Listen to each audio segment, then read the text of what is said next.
Praise the lord. హల్లెలూయా. దేవుని పరిశుద్ధమైన నామానికి మహిమ కలుగునుగాక. క్రీస్తునందు ప్రియమైన దేవుని జనాంగమా, మన ప్రభు అయిన యేసుక్రీస్తు వారి ప్రశస్తమైన నామములో మీకు శుభములు, ఆశీర్వాదాలు తెలియచేస్తూ ఉన్నాను. ఈ యొక్క క్రిస్మస్ దినాలలో మనముంటూ ఉండగా క్రీస్తు ప్రభువుని మన సొంత రక్షకునిగా అంగీకరించి క్రిస్మస్ రక్షణ సంతోషము సంపూర్ణముగా మనము అనుభవించుదుముగాక. ఆమెన్. ఈ రోజున దేవుడు మనల్ని ప్రేమించి మనకు అనుగ్రహిస్తున్న రక్షణ వాక్యము యోహాను రాసిన సువార్త 1వ అధ్యాయము 14వ వాక్యము. ఆ వాక్యము శరీరధారి అయి కృపా సత్య సంపూర్ణుడిగా మన మధ్య నివసించెను. ఆమెన్. సర్వాధికారియు అనంత జ్ఞాని అయిన దేవుడు నిత్య జీవము, పరలోక రాజ్యమును గూర్చిన సంగతులను మనకు తెలియజేస్తూ ఉన్నాడు.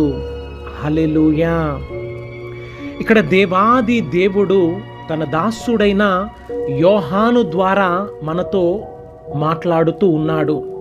మరి వాక్యము అను పేరును ధరించిన దేవుడుగా తన పరలోక మహిమంతయు విడిచిపెట్టి వాక్యమనే శరీరాన్ని ధరించి ఏ యోగ్యత, ఏ అర్హత లేని యొక్క సమస్త మానవాళి నిమిత్తము ఆయన జన్మించి మన యొక్క పాపముల నిమిత్తము మరణించి కృపను, సత్యమును స్థాపించిన దేవుడు అని ఆత్మ స్వరూపి అయిన దేవునిగా మనందరితో ప్రభువు మాట్లాడుతూ ఉన్నాడు. హల్లెలూయా.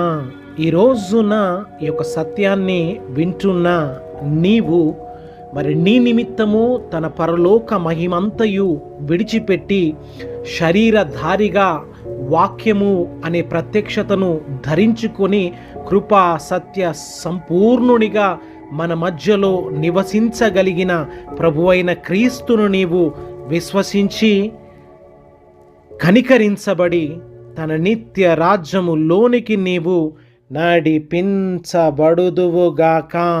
ఆమెన్.